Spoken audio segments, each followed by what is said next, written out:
Hi, everybody. Hello, I'm Ryan. I'm Bethany. And we are Ryan and Bethany Board Game Reviews. And today we're going to be talking about Express Route. This is designed by Pat Marino, and it is published by The App.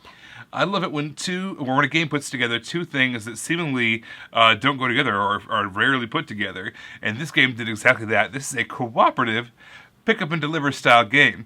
We are working for a company that is trying to ship packages all over the country. We've got 3 trucks, 1 plane. We're all trying to use them as efficiently as possible, unloading, loading, shipping around the world or shipping around the country, trying to keep up with the demand of the people. All right, let me give a quick overview of how to play. So the first thing I want to show you about Express Route is our personal player boards. Over here we have our 3 different trucks we have, as well as our airplane. All right, so what you can do is you can take these batteries and do one action with each of them. So if we wanted to move the green truck, we could do that. And it's going to move as many spaces, or up to as many spaces as we have covered up. So at the beginning of the game, we're starting off with the ability to move 1 each per action. If you also notice, there's an extra spot over here. You cannot use that yet unless you have one of the purple battery upgrades. And I'll explain that a little bit later. But basically, you have 3 batteries. You're going to be able to move 3 things, or you can also load some things up, or deliver some things. You're also going to be able to upgrade these things later on, so that way later on when you take the orange action, the orange move action, you'll be able to move that truck 2 times for 1 action. On the board there's going to be a variety of cities. Some of them are going to have things that you can pick up, or the other places you can deliver. So this is what the boards look like for the trucks and for the airplane. There are also going to be some locks in there at the beginning of the game that can only hold certain amounts until you unlock those and give yourself the ability to hold more items. But yeah, you can upload and unload things onto these trucks. These boards represent what's going on the actual board when you move the trucks around. Also, at the beginning of the game, you're going to get dealt one of these cards right here. This is kind of a character. This is going to give you some kind of special abilities. One is there going to be some setup here, some extra setup actions that you can take to kind of help you along. And then during the game, some special ability that you're going to be able to use. There's a whole bunch of them. Every player is going to take one of those in order to kind of help your game along and give you some extra asynchronous abilities. And I've referenced the upgrades a couple times, but the reference deck is over here. Basically, what you're going to do is you're going to be acquiring these various pick up and deliver style packages, and as you deliver them, you're going to put them into your queue, into your your victory point area, the things that you're accomplished. And what you can do is you can spend them, if you want to, in order to gain some of these abilities. So for instance, if you spend a package that's equal to level 1, all players are going to be able to add some range to the vehicle. You can see all these different options there. You can change the upload things. You can load up 2 things at a time in a various city with a various truck. There's things like the ability to use those purple batteries. What you can do at one point is you can upgrade one of your batteries to a purple battery. Once you have that, then what you can do, you can use it to place it alongside one of your other actions that you've taken so that you can do it twice in the same turn. And there's even another upgrade that allows you to get back the one that you used, so now you have 4 batteries in total, 3 gray ones plus 1 purple. There's also various locks all over the board.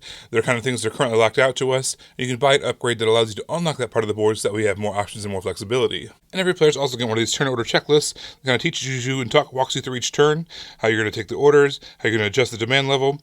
You're going to reveal events, you're going to do your actions, and then you're going to kind of clear your board. So that's going to be how a basic turn goes. All right, now let me show you the actual main board and how that looks.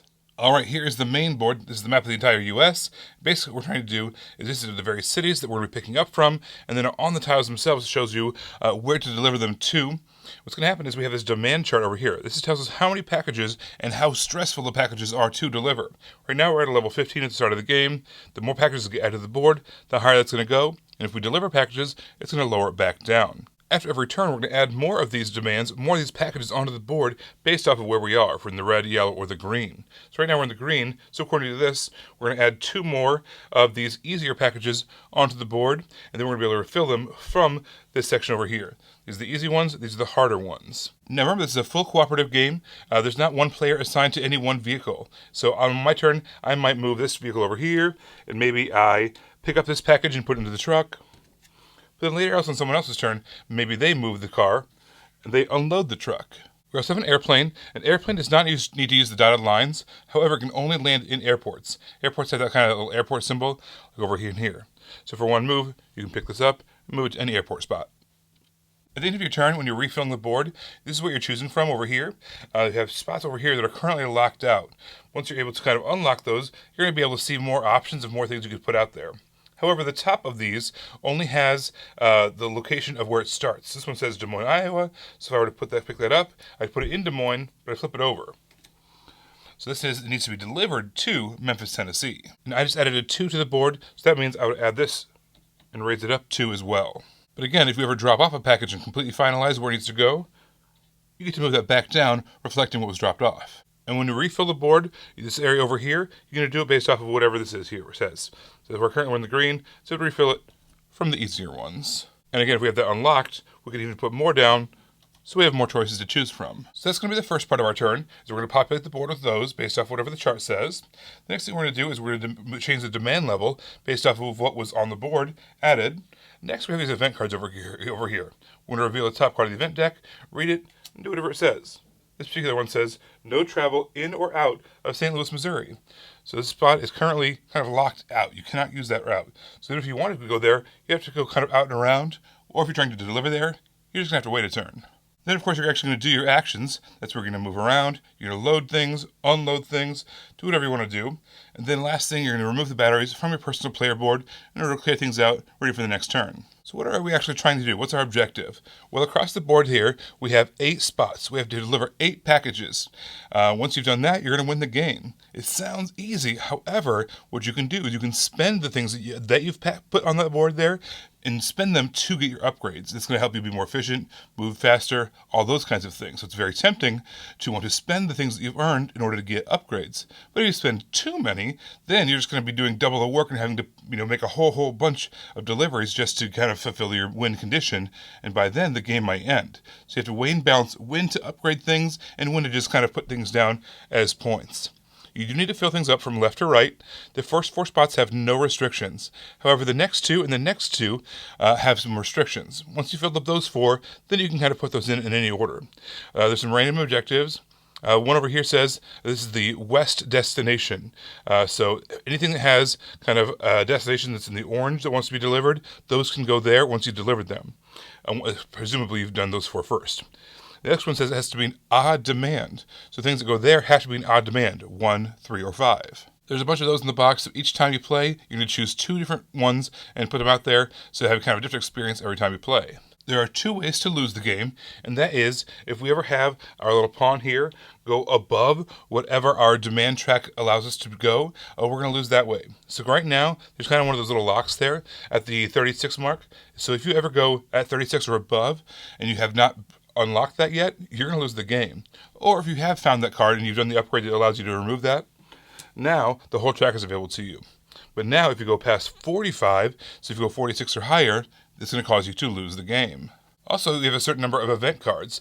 Every turn you're going to use one of those event cards, and that also acts as kind of a timer. If you ever need to draw one of those event cards, there's none left, you lose the game that way as well. So the way you win is you complete 8 packages before one of those 2 lose conditions happen. And remember, you have to move those 4 from left to right. You cannot do these 4 until those 4 are finished. And let's say even if you've done those 4, you've started working on these 4, but then you've decided to spend one of these to do an upgrade, you have to kind of go backwards, refill one of these before you can start working on these over again. The rulebook also gives you a variety of scenarios that you can choose. Basically gives you all different event cards, different specialists, different things that you can use in order to kind of create certain scenarios. Some easier, some hard. There's a lot of different ways that you can kind of specialize this game and fine-tune it to your playstyle and your difficulty choice. So in this game, there's only like 29 cities. I think I counted right, 29, something like that.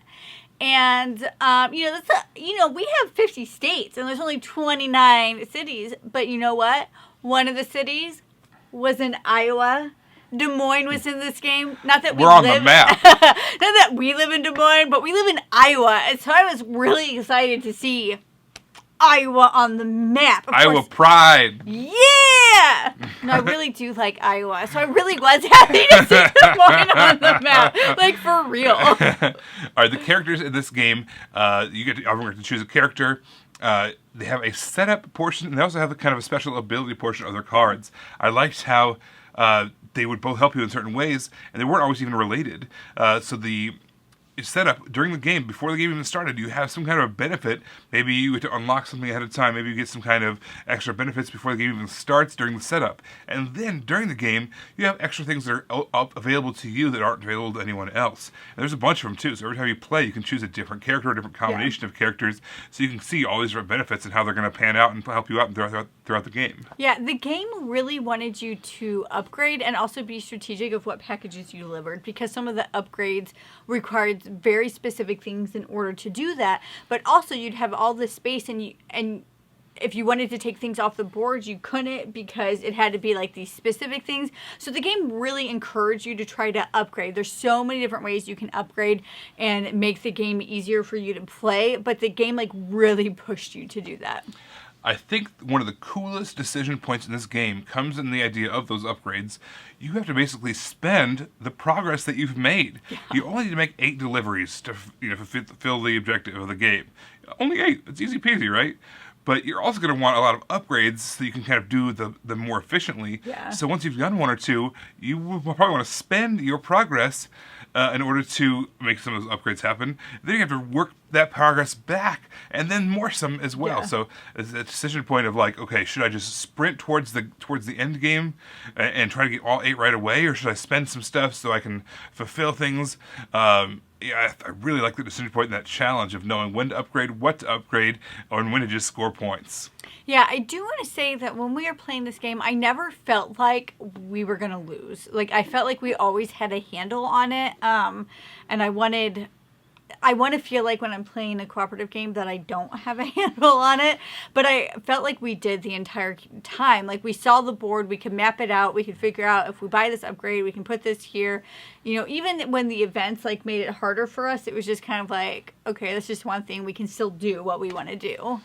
That being said, there are a lot of missions in this game. You can kind of custom make your own missions by going to the back of the book, flipping through it, and it tells you exactly what events you're working with, which characters, which requirements you have, maybe some restrictions on what upgrades you have available to you, things like that. So that you can kind of modify that and twist that. Choose one of those other missions that gives you a direction and blocks you in certain ways as well to kind of play with that difficulty level.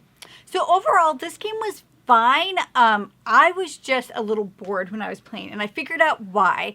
When we play cooperative games, I want one of 2 things. I want the game to either be so chill that we don't even really care if we win or not, like Gentle Rain. Like, you just don't care, right? You're just playing that game. It's chill. It's almost to have conversation and kind of just like exist together in the same place. Or I need to be like sweating because I'm so stressed out. I don't know how we're going to win. There's no way this is going to happen. How in the world did that card get flipped over? Now we can't do anything and we're dying. I don't really like anything in between. I need one of these extremes. I'm a hot or a cold person, and I did not like the warmth. This game. The warmth. Weird. I thought this was pretty slick. Okay, hold on. I gotta tell everybody this story because it just reminded me of this. So my grandma, right? It was just so funny. Whenever she would eat, she would always make my grandpa reheat it and reheat it and reheat it because if it wasn't like burning her tongue, she could not eat it because it was too cold. I kind of like. I'm just embodying my grandma in this game. Okay. Honestly, I love pick up and deliver style games. Cooperatively, this is a really, really fun puzzle to solve. I liked that there's constraints that you had over you, and I liked the kind of the upgrades that you could do. I'll be honest, it did have a slow start to it. Yeah. You could do like one thing, and then you could do one thing, and then you could do like one thing. So it did have a very slow start. But that being said, man, once it gets going, once you're ramped up, once you have some upgrades built, you can have a little bit more distance you can go up. You can hold more things. You can upload things faster. It's that sweet spot for me towards that kind of 2/3 of the way through the game. You're like, okay, I'm gonna do this over here, this over here, this over here, and then when those events happens, it's like, okay, now you can't go in that area. Like, I was planning this out, I was mapping it out perfectly. So throw that kind of wrench in the works. So I like this one. I hate to rain on your warm parade, whatever that's about. But the Express Route is a cool cooperative puzzle. Everybody, thank you so much for watching it. Don't forget to subscribe so you can see our videos as they come out. Until then, you can find us in all of these places. You guys, thanks for watching, and we will see you next time. Bye. You guys, thanks so much for watching. This game was provided to us by a publisher in exchange for a fair and honest review. And if you want to see more stuff, check out over here to see something we think you might like. And over here, we think that YouTube has picked out a great video for you you're going to love. Thanks, guys. We'll see you next time. Bye.